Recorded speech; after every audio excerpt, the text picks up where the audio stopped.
Welcome back, my friends, to the sweet spot where IT leaders share their insights with other leaders, others that want to lead. My name is Carlos Vargas, and as every week, I have my two co-hosts, Holton and Paul Lewis. Hey, guys. Hey there. I see Howard is getting knowledge. Always getting knowledge. At least trying to. Oh, you're still festive. Yeah. Oh, yeah. Still fall. It's very important to me to maintain the assumption that there's leaves on the trees, even though there are no more leaves on the trees where I am. It's dreary and white at my house, and that needs to change. Yeah. And rainy and stormy here. Ugh. But at least you're south, so you get to see some sun at some time. Yeah. What's your temperature right now, Paul? I don't know. I'm guessing 2 to 3 degrees Celsius. Ooh, you're warm. Yeah. I'm negative 12 degrees Celsius. Yikes. Negative 12. 10 degrees Fahrenheit, so negative 12 degrees Celsius. There you go. So more snow is coming then? Probably not, actually. We just get cold. We're way up in the mountains, and the wind comes whipping over the plains, so it tends to affect the temperature negatively. Do you get the Chinook? We do get some Chinook, yes. Nice. Calgary is a positive Chinook city. It's either minus 30 or like positive 15 in the winter. Yeah. We get either lovely or terrible. Like you don't go outside for more than seconds, or go outside all you want in your shorts. Right. It's weird. It could swing from day to day. It's hilarious. Or hour to hour. Hour to hour. Yeah, we definitely live in a must keep nice jacket in the car state. Right. Because it could very well go from short sleeve weather to you're freezing. You better grab a parka. Right, parka and gloves. Yeah. But not Carlos. He gets sun and sea on a daily basis. Yeah. Sunny weather every part of the year, but then it's rainy. That's a problem. You want to go out? Like here, you need an umbrella or a poncho or something on your car. Because you're out and you think that is perfect and you're in flip-flops, and then all of a sudden there's a hurricane. All of a sudden there's a hurricane. I'm pretty sure there's some warning. Yeah, I was going to say, I think we need to work on a warning system. I mean, really. So what's the humidity like in Miami? Is it humid? Yes, but depend on the area. There's some areas more on the south. If you're closer towards the beach, it is more humid than if you're more on the center. But thank God where we are, it's not that humid. It's not that bad. So we enjoy it. We like it. It's very similar to Puerto Rico. So that's interesting. In California, the closer you are to the beach, the less humid it is, because you get the breeze all the time. Right. The breeze seems to pull the humidity out of the air. Interesting. So it's very diverse where we are. Here we go. Different weather, another one.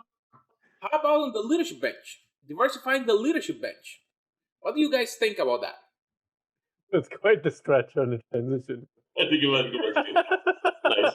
I always like to see the mental acrobatics that Carlos goes through there to try to connect our bullshit in the beginning to the actual topic.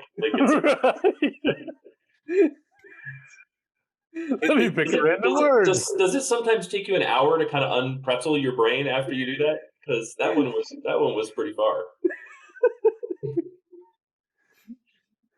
Howard, you have thoughts on diversity and inclusion? Yeah, so give me the statement that you made before.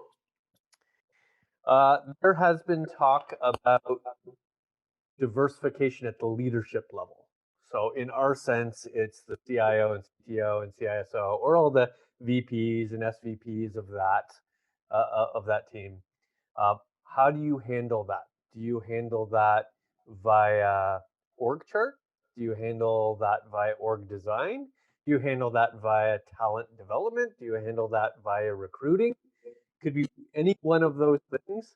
I'm kindest on the side of org design, and I can talk about that. But what's your gut feeling in terms of diversification and inclusion? I mean, So I think there's a couple of problems there. I think the biggest problem that we have is a lack of perspective. I think it's the biggest problem that most companies have is a lack of perspective. Especially when you look at the boards and the C level, right? They tend to fit a particular monochromatic scale. And unfortunately, what that does is it leaves you in the position where you're going to do the same thing you did yesterday tomorrow, right? And so we really need to start looking at diversification as the value added from differing perspectives, not the value added by the act of diversification. And therefore, if I'm looking for different perspectives, I really need to think about it almost backwards. What is it about the company that I'd like it to become? And then what are the perspectives that will help me get to what I want us to become? And then you've got a real clear path on what is the diversity in perspective that I'm looking for and how do I get that diversity in perspective? Rather than just, it seems entirely too much. We celebrate diversity for the fact that it is prima facie diversity, right? It's obvious on its face that it's diverse without ever talking about why that perspective is useful, interesting, innovative, and helpful to the organization itself. So I'd argue with your response actually agrees from my perspective. So let me describe it. So one could tackle this problem exactly as you say from a people-centric perspective. I have a set of diversification stats to which I need to acquire, and therefore I'm going to either promote and or recruit in that manner.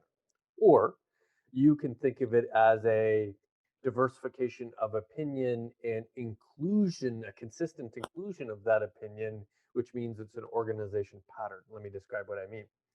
So one can design the CIO and down organization to be equivalent to your own opinion, right? So of my opinion, I've been in CIO for 20 years. I'm a command and control CIO. I spend all my time reducing my expenses and ensuring that my blinking lights are on and my red, green, yellow projects. And therefore, everybody I hire will have that background, will have that perspective, will want to be measured that way. Or you can be a CIO who says, you know what, I already have X knowledge. What I don't have is A, B, C, D, all the way to Z knowledge. And therefore, I need to create a team that has a diversification of thought and therefore needs to come from a variety of backgrounds and ages and geographies and political spectrum to support that. And instead of having one-on-one conversations, I need to have a set of inclusionary conversations. I need to have one-on-one. I have to have small groups, and I have to have larger groups, and I have to assume that that's a continual educational pattern, not just to me, but to the rest of the team. So I see that in many ways as an organizational design pattern problem versus a recruiting and promotion problem. Does Um, that I tend to agree. Only I would describe it as agility of thought versus an echo chamber. mm, If all we're designing is an echo chamber, we're never going to have diversity of thought. We're never going to have diversity of perspectives. And then all we're going to be able to do is get the result of A equals A. There's never a plus to an echo chamber. There's no right? growth contained within an echo chamber, right? So if you're designing an echo chamber, if you look around and find that you've kind of organically designed an echo chamber, maybe it's time to stop and go, what do I want the end of the equation to be? Right. Then I can insert the value required to get the end of the equation. And it can't just be A plus A equals A. I mean, it can. Sure, you can do whatever you want. The fact is, you're not going to be successful if A plus A equals A. You're not going to attain the continuing success you could otherwise attain. If your goal is to grow a dollar into a dollar 10, great. If your goal is to grow a dollar into $10, it's not going to happen if it's an echo chamber. And I So I think that's assume you've worked in both, right? You've worked in um, a less diverse environment and a more diverse environment, and what were the pros and cons of either? so. The pro of a less diverse environment, especially in the startup space, is the ability to maintain a clear focus on a very tight objective. And if your goal is to have a very, very tight objective, a clearly defined target, and you've defined the path that you're going to use to get there, all of that is set, and it's really just about running as fast as you can to that target. An echo chamber does, in fact, have some value there. We're not going to get distracted if it's an echo chamber. Hmm. At the same time, if you have any interest whatsoever in breaking out of the pattern that you see in front of you, of capturing a new market, of doing anything different whatsoever, it requires diversity of thought, diversity of perspectives. And the reality is that's more than just diversity of people. That's really a culture that inspires the confidence to execute on the value of that diversity, right? That Hmm. means the person with the Harvard MBA and the person with the Hard Knocks MBA carry a similar voice in the room and similar consideration in the room. It doesn't mean we decide everything by having too many chiefs and not enough Indians. Right? It doesn't mean that everything is a party decision, but it does mean everyone gets heard, and you're able to go down the rabbit hole and go, hey, I think that actually has some merit regardless of the source. Let's kind of walk through that and think through that.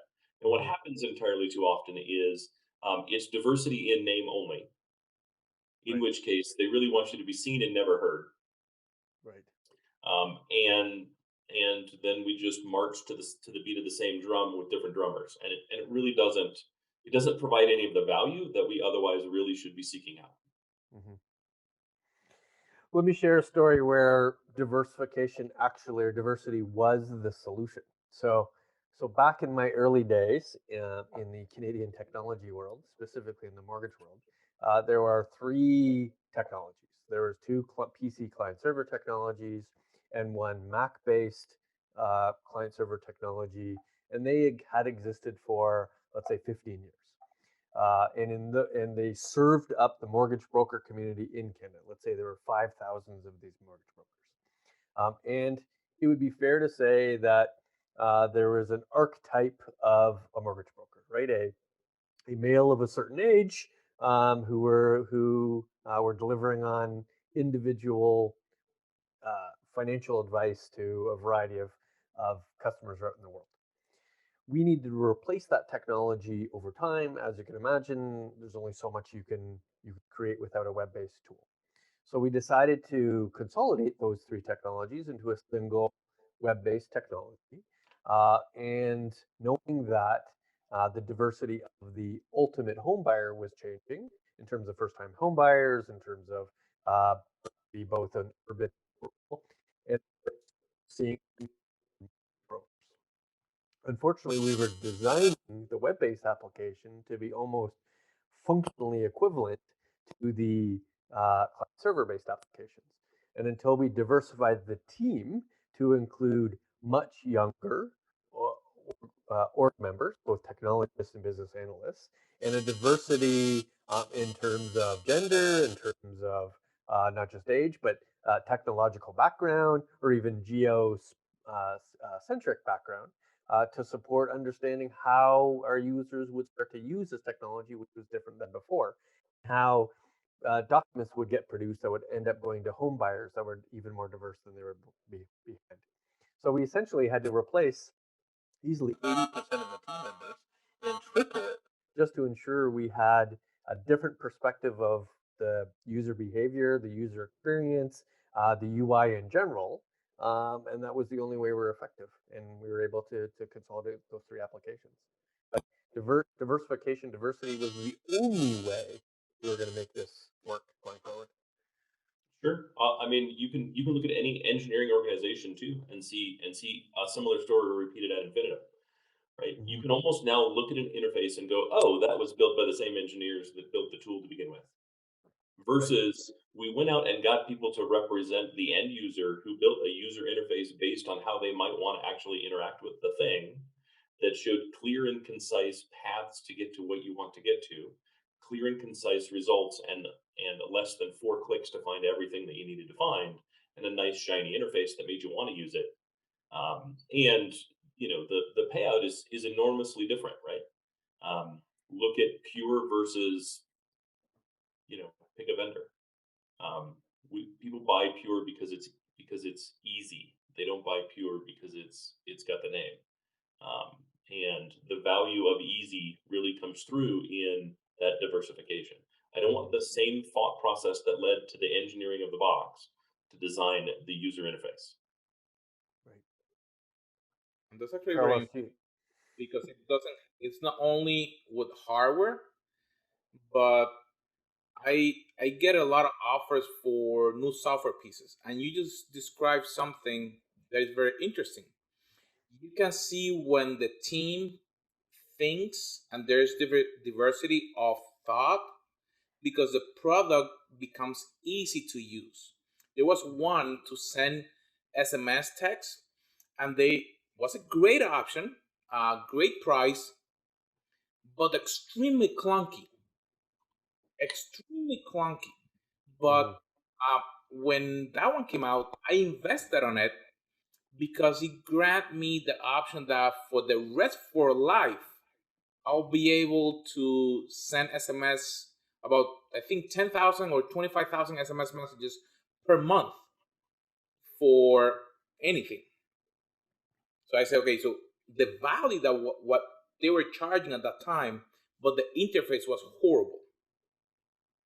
So that's something that is very important as you describing that the engineering part need to include different areas.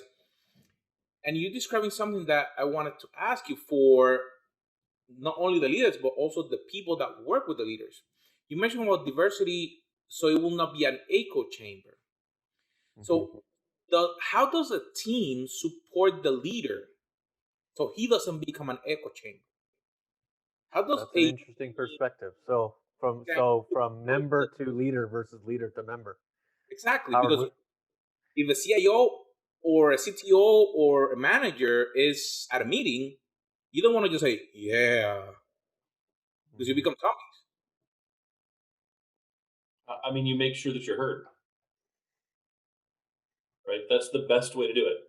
And frankly, that's good career advice in general. Make sure that you're heard in the most respectful, most appropriate way possible. Those two things are important. Um, if a decision has already been made, being heard is not helpful, right? At that point, it's about how do I support that decision moving forward and how do I help execute on that decision, right? But when we're in the decision making process, now is the time to be heard. I understand what you're trying to say, but I think this perspective, I think this buyer, I think this, whatever it happens to be, is ultimately going to give us a better result. And this is what we need to do to accomplish that. And I think lacking that, I think we've got a problem, right? Lacking that, I think you're going to end up in a situation where it's either yes men or um, you become known as the problem employee that's always the naysayer. Was Neither there an of which is obvious transition for you, Howard, between uh, a more diverse and a less diverse team, either a pure member team or a team to which reported into? Was there an uh, obvious point in time in your career, or there was same company. I won't mention the company. It's a and so, both good and bad, right? There were team members that were hired to check a diversity box. Um, those that fit more than one checkbox often could do anything they wanted. Didn't matter. Their value was in checking the box. They knew it, and it was problematic. The company overinvested in them and got nothing out. At the same time, especially changing leadership to add diversity to the team, created some incredibly strong leaders that really helped pull out of us something different that I really enjoyed. mm, Right? They took it a different direction, right? And some of that is the previous leadership had in fact got tired. Some of it was they looked at the problem very differently, right? They looked at the problem from the perspective of we have a job, we get paid. The KPI is tickets closed and the time to close tickets, right? It's a standard SLA crap. But the new leader changed how we went about that and really focused on the customer satisfaction aspect of the ticket action itself. And she used to say something that became one of my favorite things to say. I'm not trying to create, or she said, my goal in all of this is to create raving fans. I don't want people that like me. I want raving fans. And that's always kind of stuck with me. And I think that had it not been for the fact that they changed to someone who had a different perspective on the challenge, I think we would have been stuck doing it the same way. Mm. It's Yeah, also my career almost went hourglass, right? Where I started for the first, let's say, 5 to 10 years in an incredibly diverse financial services setting, right? Where all walks of life were delivering value and services to all walks of life, right?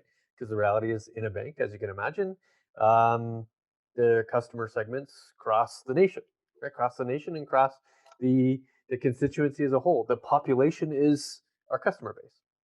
And then moving in from that into in many ways, a startup technology organization where three of us were making decisions for a customer base of tens of thousands, if not hundreds of thousands of people. And it was very clear that this reduction of diversification of thought made poor decisions in many ways. It was only our experience that were added to the user experience or to the UI or just how this thing actually functioned.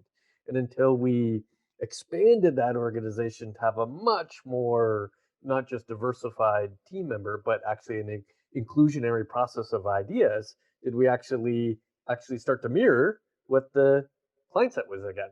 So I've seen this whole what clearly did work, but I didn't appreciate it, to what clearly didn't work, and it was obvious, back to a point where I felt that this was a normal, rational way one designs an organization.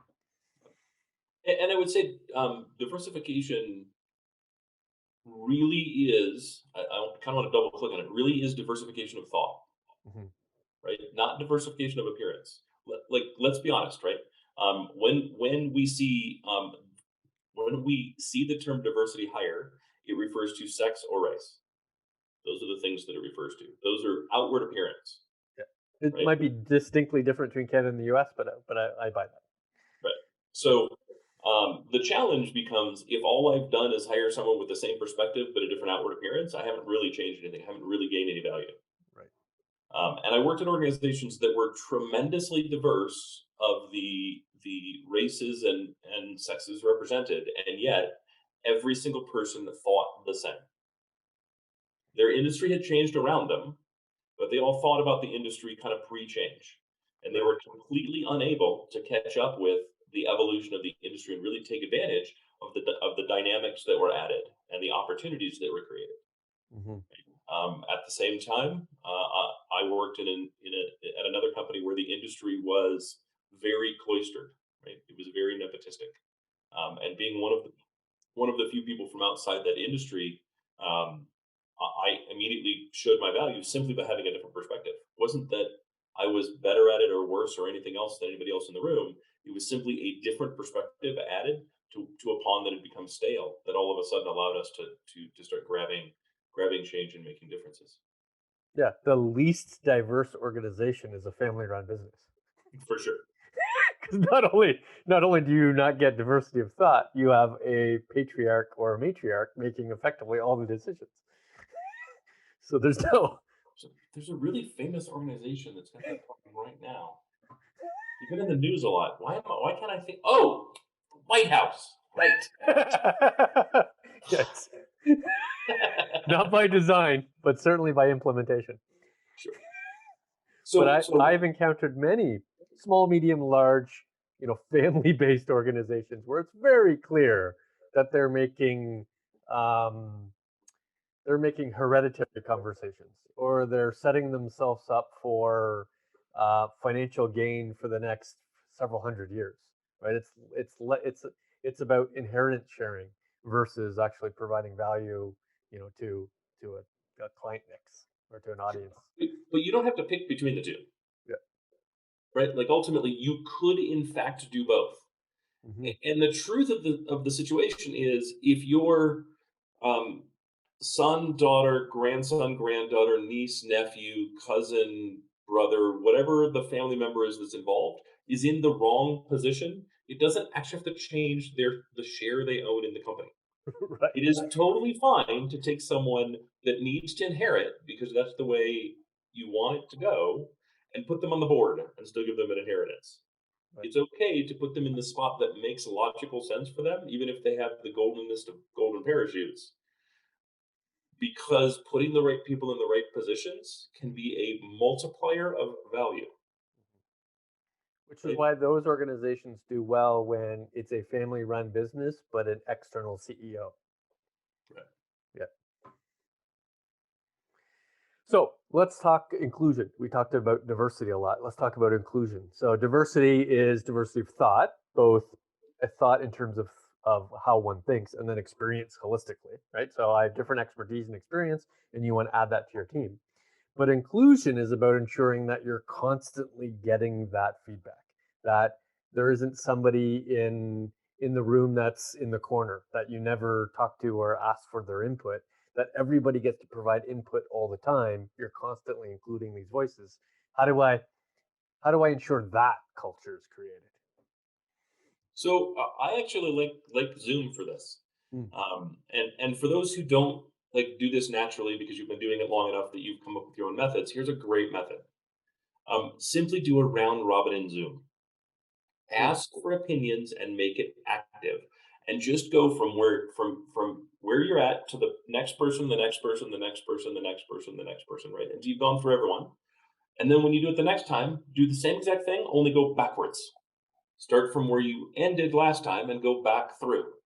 Oftentimes what happens is people share opinions. They work together, right? mhm, It's not bizarre that they're going to share opinions. They may not even have much to say on that particular topic. They don't want to be first or last because those are the voices that are the hardest. right. So simply pick an order to go, and then when you're back in person, do the same thing. Just go around the conference room, right? And then go the other direction. And don't demand that everyone speak. Just ask that everyone voice an opinion, even if it's simply that they concur with someone else. That's totally fine. Not everyone's going to want to speak the same. Not everyone's going to say the same number of words. Not everyone's going to have the same voice, and not everyone's going to have a perspective on everything said. But do make sure you're collecting it. And then you're going to find that there will be some people that are simply that you interpret as being a naysayer. They're simply against everything that's said. That's a really good opportunity for you to mentor them or to connect them with a team member who can mentor them in how Mhm. to be appropriate, and how to be respectful, and how to determine the difference between gathering opinions before a decision is made and executing on a decision once it's already been made. Mm. I like that. I have a slight augmentation, and you probably agree with it, but I'll say it anyway. Is that there's generally still someone in the room that's either accountable or responsible for that particular topic or that particular decision. Ensure that person speaks last, not first. Right? You don't want the point of view in the room before everybody gets an opinion of that point of view. You want all the point of views first. And then you expect that person who's responsible to assimilate everything they just heard. In fact, you've got to be very specific to say, I don't even want to hear your opinion yet until you've effectively repeated some of the interesting ideas you've just heard in the last 10 minutes before you actually augment your opinion to incorporate those concerns. That's the best advice of it all, for sure. For sure. The person who has the authority and the responsibility goes last, and the requirement should be, in fact, that they comment on the opinions in the room. Right? It shows that they're being heard and that they're being considered. It And does not mean they're they get listening. done. It Yeah. just means they're heard and they're considered. Yeah. Right? I think that's a good idea, but we're not. I don't know that that's appropriate in this case. That's a totally fine response, Right. as long as that's not your only response, because then it gets to be blamed. Right. And then you're guaranteed to have opinion that's not an expert opinion. It's just based on what I've heard and seen and read and know outside. This is what I think is true. Here's a point of view that you probably didn't expect to hear. Right. Great. And that's true as the leader too. Leader can't go in the room with a decision or an opinion or a point of view unless that decision's already done. We don't get to change it as a team. This decision has now come down, and I'm now communicating it to you. Different situation. But if Correct. you are empowered to make this decision, leader can't start. or you've just asked everybody to say yes. That's the only net result of that conversation. The opposite is true when the opposite is true, right? When this is we're discussing to make a decision, the leader goes last. Right. When it's the other way around, a decision has been made and now it's about us executing, the leader must go first. Right. Don't start collecting opinions if the decision is already made, because the opinions don't have value at that point, Right. right? And it starts to become a really good cultural way to set up the situation.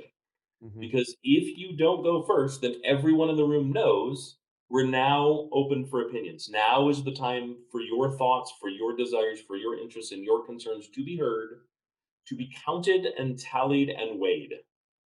And then the opposite is true when the opposite is true. When the leader speaks first, we culturally know a decision has been made. Now we're in execute mode. Now we figure out how do we take that decision, and regardless of the any issues we have with the decision itself, how do we ensure we mitigate the risk that we saw before the decision was made in how we execute?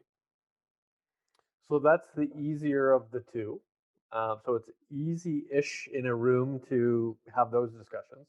But how do you include top to down within the organization? Let's say there's 4 levels between the the application developer and the CIO. How can you include diversity of thought or inclusion of conversation in a much bigger team? How can you make sure opinions from everywhere in the organization get boiled up to somebody who ultimately needs to make that decision? It seems like a harder problem. It's a much harder problem. Yeah. It's a significantly harder problem. And it does not work by putting everyone in a room, because it No, just becomes noise, right? that'll be a big town hall. Right. And so really what you need is this is where clearly defining stakeholders becomes important, right? If 4 teams are involved in making a decision, then there should be 4 stakeholders, at least one from each team, who's responsible for gathering the input from their team on an ongoing basis and bringing it to the stakeholder meeting where they share their concerns, their execution plans, whatever it happens to be. So they ensure that their whole team is represented. And that does fall on leadership to really determine who represents the team in those stakeholder meetings. And I have to be honest, shouldn't always be the leader. Right. Probably maybe should never be the leader, depending on your organization. Right. Because ultimately they need to be in the room. Also, as a culture, you probably need to have some rules built around it. Because if it's just VP, if it's 3 VPs in the room and then the fourth is an application developer, there's going to be a voice that's not as well heard. Right. Right? So don't set yourself up for failure. Really have a design methodology in doing it and thinking about it from an organizational standpoint, right? If you're the CIO, start defining what those rules look like. Start defining your expectations. Do you really want your VPs to be representative of all of the stakeholders that roll up underneath them? Or is there a better stakeholder that might be closer to the problem that can better articulate either the solution or the usability of that solution than the VP? That's probably a better stakeholder. In which Mm-hmm. case, you need to encourage the culture so that that person's voice is always heard. Even if that means in those meetings, you ensure that their voice is not drowned out. Yep, I agree. All too often is there multi-level committees, which simply don't work.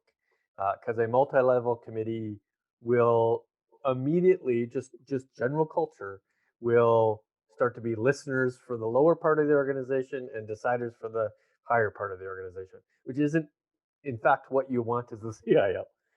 You need to design those committees to have as many peers as physically possible so that nobody in the room has any particular authority over anyone else. However, they have a set of accountabilities and responsibilities that are obvious to everybody, right? Have a developer, have a BA, have a QA, create an agile team that obvious everybody has a role and nobody's running the team versus 3 VPs and 5 individual contributors.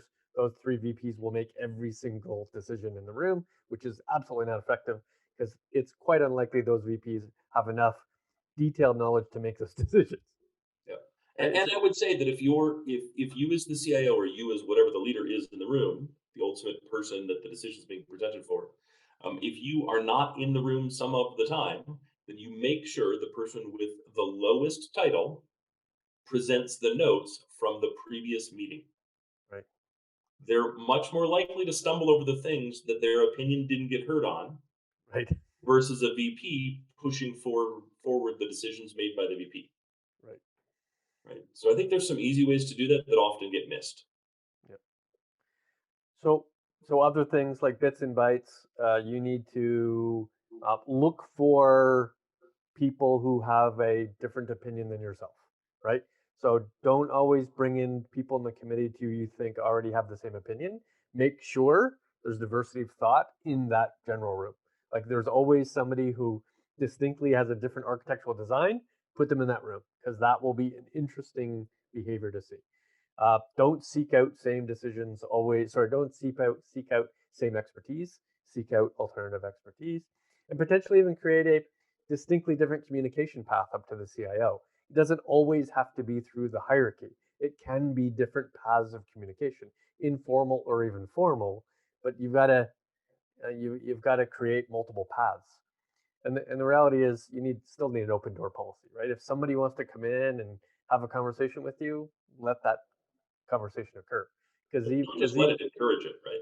Yeah, Like absolutely. actively encourage the fact that an open door policy means I do in fact, like if my door is open, the expectation is anyone can walk in and have a conversation about anything. No filters, no language.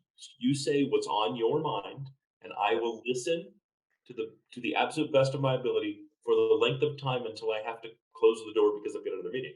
right, Right? An open door policy needs to actually be an open door policy. Entirely too often, it's not really an open door policy. right, Um, in which case, you kind of as a leader, you kind of end up just hearing one voice, right? And you never actually get a full understanding of what's really happening. yeah. Carlos, that was a broad and detailed conversation. Well, I wanted to give a tip Okay. before we stop, and that's a tip on how to execute on the very thing that you brought up. Right? How do I Okay. know someone's going to give me a different perspective when I'm hiring them, when I'm interviewing them? And a really easy way to do that is pick a meeting that didn't have a lot of diversity in it to get to a decision. Give them the decision, and then ask if they would do it differently. Mm, Right? Allow them to challenge the thinking on that decision. If they go, "Oh, that sounds good," you probably aren't going to get the diversity of thought. right, But if they start firing things like, "Hey, did you think about this because of? Did you think about X because of Y? Did you think about W because of V?" You're probably going to end up with someone that's going to give you a different perspective because you wouldn't have heard it in the meeting prior. Be right. very very easy to do and kind of a simple way to phrase a question and can be very timely for what you're doing. That's the perfect tip. Yep. Excellent. Perfect. And so there you have it, my friends. Make sure that when you're hiring someone or when you're building a team, it's not just diversity, like Paul and Howard mentioned, just the way it looks, but also you want what is in here. So they will help you to lead that team to make the transformation that you need in your company and in your community. My friends, as every week, make sure that you click on the bell and subscribe, share with others, and we'll see you on our next episode.